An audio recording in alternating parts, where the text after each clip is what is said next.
l'espace. Nous allons découvrir les merveilles de l'univers, de la vie extraterrestre et de la technologie spatiale. Ce voyage nous amènera à comprendre comment l'espace est vital pour notre planète et comment il nous affecte tous. Nous allons explorer les mystères de l'espace et découvrir ce que l'avenir réserve pour l'humanité. Préparez-vous à une aventure épique qui vous fera voyager des profondeurs de l'espace à ses plus hautes altitudes. Alors allons-y. On y est presque. Le Starship a très récemment réalisé un exercice de remplissage des réservoirs simulant un départ en mission. Exercice s'étant soldé par un succès. Il n'existe désormais plus d'obstacles à Musk avant de définitivement lancer son énorme lanceur totalement réutilisable. La conquête spatiale va prendre un nouveau tournant, la rendant extrêmement plus accessible car les coûts viendront décroître drastiquement la réutilisation totale du module. Ne crions pas victoire trop vite. Mais c'est encore une fois un coup de maître que viennent de nous jouer Musk et SpaceX.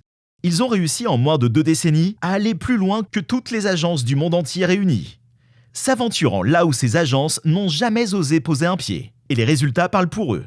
Aujourd'hui, SpaceX est la première entité lanceuse au monde, si bien qu'on mesure désormais la performance d'une agence en comparant son nombre de lancements avec celui de SpaceX. SpaceX est devenue si fiable que les entreprises n'hésitent pas à la copier dans ses projets, se disant que s'ils engagent un développement, c'est que celui-ci sera le futur de l'aérospatial. En effet, nous avons déjà parlé dans une précédente vidéo d'un concurrent déclaré du Starship, le mini Starship chinois qui commençait à devenir opérationnel sur quelques secteurs. Il y a aussi le projet Jarvis de Blue Origin, le Terran Air de Relativity Space, et enfin le projet qui va nous intéresser aujourd'hui, Stoke Space et sa fusée anonyme.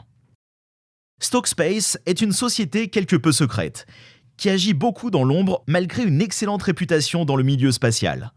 En effet, nous n'avons que très peu de visuels et encore moins d'informations concernant ses activités. Stoke Space fut créé en 2020 par 2 anciens ingénieurs de propulsion, de Blue Origin et SpaceX. Elle remporta un appel d'offres de 2225 $ en mai 2020, ce qui lui octroie un peu de budget pour travailler une petite année. En février suivant, la société prit une nouvelle dimension avec une levée de fonds de 9 millions de $, suivie quelques mois plus tard d'une nouvelle de 65 millions. La société a donc le vent en poupe, sait séduire les investisseurs et peut maintenant s'appuyer sur des infrastructures sérieuses et une base de personnel qualifié.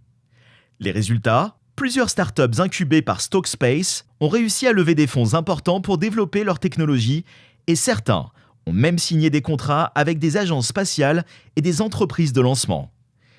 Elle est même reconnue pour son environnement de travail créatif et stimulant qui encourage l'innovation et la collaboration. Nous avons récemment eu le droit de consulter des images de développement d'une fusée dont on ne connaît encore le nom. J'ai donc quelques informations à vous faire parvenir afin de lever le mystère sur cette entité et ses intentions. Sa fusée porte une apparence assez trapue, mais qui correspond néanmoins aux standards déjà connus, comme ceux de ses concurrents le Starship et le New Glenn de Blue Origin. Comme ses collègues déjà cités, elle ambitionne d'être totalement réutilisable. Il a donc fallu faire des choix, innover ou utiliser les mêmes technologies que ses concurrents ? Le choix fut de porter sur la continuité. L'atterrissage se fera verticalement. Elle atterrira sur les 4 pieds, mais, petite innovation bien que les autres agences soient déjà dessus, sa propulsion se fera au méthane, un gaz moins lourd, plus dense énergétiquement et beaucoup plus facile à stocker grâce à une température de refroidissement plus adaptée à un voyage spatial. Le premier étage sera constitué de 7 moteurs. Il sera chargé comme d'habitude d'assurer la première phase de vol avant de se détacher et laisser le 2e étage faire le plus gros du travail. Il est pensé de la même manière que le New Glenn de Blue Origin. D'ailleurs, même si rien n'est sûr, il est probable que les 7 moteurs soient des BE4, que Stoke Space achèterait donc à Blue Origin, afin d'éviter de développer un moteur et pouvoir avancer plus vite. Ce choix est somme toute assez logique lorsque l'on sait que les 2 fondateurs ont tous les 2 travaillé chez Blue Origin. Pour l'instant, il n'y a pas vraiment d'avancée technologique majeure, mais accrochez-vous bien, parce que cela va changer. On commence à se douter de la raison pour laquelle les 2 ingénieurs ont quitté leurs sociétés respectives afin de lancer leur propre entreprise. Même si le 2e étage a l'air d'être classique, une structure conique, 3 pieds, on s'aperçoit assez rapidement qu'on ne voit pas de moteur. Chose somme toute assez étrange, puisque le but du deuxième étage est de se déplacer une fois passé l'atmosphère afin de rejoindre sa destination. Eh bien, mesdames et messieurs, accrochez-vous.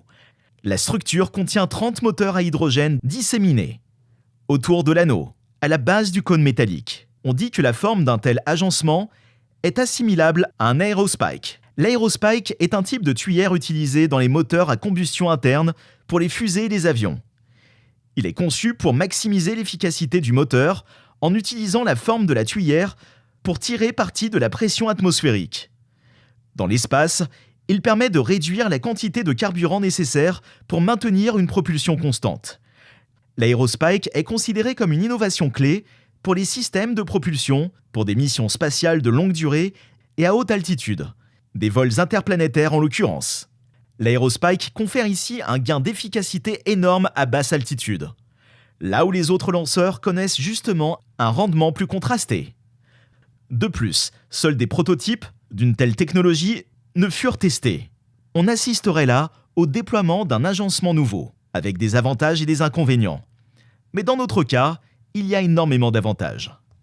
En effet, le problème que pose l'aérospike est qu'il doit être constamment refroidi, car les températures parcourant la structure d'allumage sont bien trop importantes pour permettre au métal de survivre. La première prouesse consiste en le fait que l'on pourrait refroidir la surface chauffée avec l'hydrogène et l'oxygène non utilisé, ce qui suscite un certain intérêt, car c'est presque une forme d'économie circulaire que l'on voit là.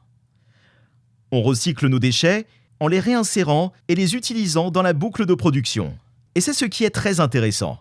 La vitesse de pénétration de l'atmosphère pouvant atteindre 28 000 km/h, il faut que la structure ait un bouclier thermique afin de survivre. On arrivera ainsi à créer un bouclier thermique à partir des atomes non utilisés encore. On assiste donc à une sorte de fonctionnement hybride entre aérospike et le liquide de refroidissement. Et là est l'innovation. Le Starship utilise lui un bouclier thermique qui doit être changé à chaque aller-retour dans l'atmosphère.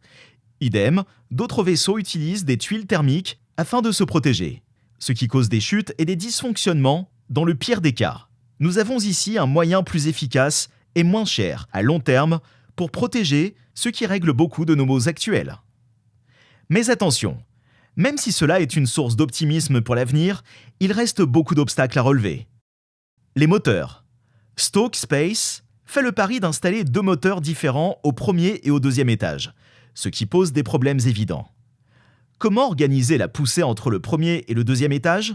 On imagine qu'ils seront très attentifs que les données recueillies par Blue Origin, qui a fait le même pari. Le lancement n'est cependant pas près d'arriver tant qu'il manque du développement ici. En effet, il y a 2 fois plus de développement et d'essais à fournir avant de trouver les bonnes combinaisons pour naviguer correctement, quel que soit l'environnement spatial. Le bouclier thermique. Même si cela est une sacrée avancée, le bouclier thermique doit être rendu opérationnel pour susciter l'admiration de l'écosystème spatial. On imagine que c'est une telle promesse qui a permis aux ingénieurs de convaincre les investisseurs à investir en masse. Mais n'oublions pas que la théorie doit être mise en pratique pour aller dans l'espace. Ainsi, il faut se demander comment assurer le refroidissement du dôme métallique même quand les moteurs sont éteints. Donc comment procéder à la diffusion des ergols sans turbopompe ? Ce sera peut-être le rôle du petit trou au milieu du dôme métallique. Peut-être que celui-ci servira à dégazer pendant l'échauffement. Ceci afin de créer une bulle de plasma autour du module, le préservant des températures extrêmes. Enfin, il faut résoudre le problème financier. Comme dit au début du chapitre Stoke Space, leur budget se compte aujourd'hui en quelques dizaines de millions de dollars. Or, ses concurrents ont aujourd'hui des milliards à dépenser en recherche et développement, ou autre logistique.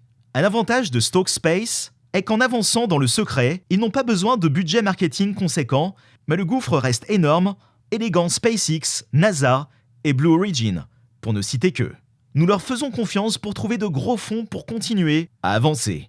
Mais gardons à l'esprit que l'environnement financier actuel n'est plus aussi propice quant à ces investissements en masse d'investisseurs privés. Affaire à suivre. On verra ce qu'il adviendra de cette technologie. Mais ce qui est sûr, c'est qu'elle est remplie de promesses.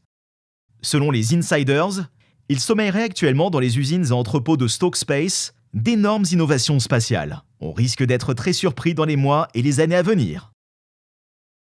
Pour plus de vidéos géniales, abonnez-vous, partagez, commentez si vous aimez et n'oubliez pas d'appuyer sur le bouton de notification, car nous travaillons toujours pour vous apporter les meilleures vidéos d'astronomie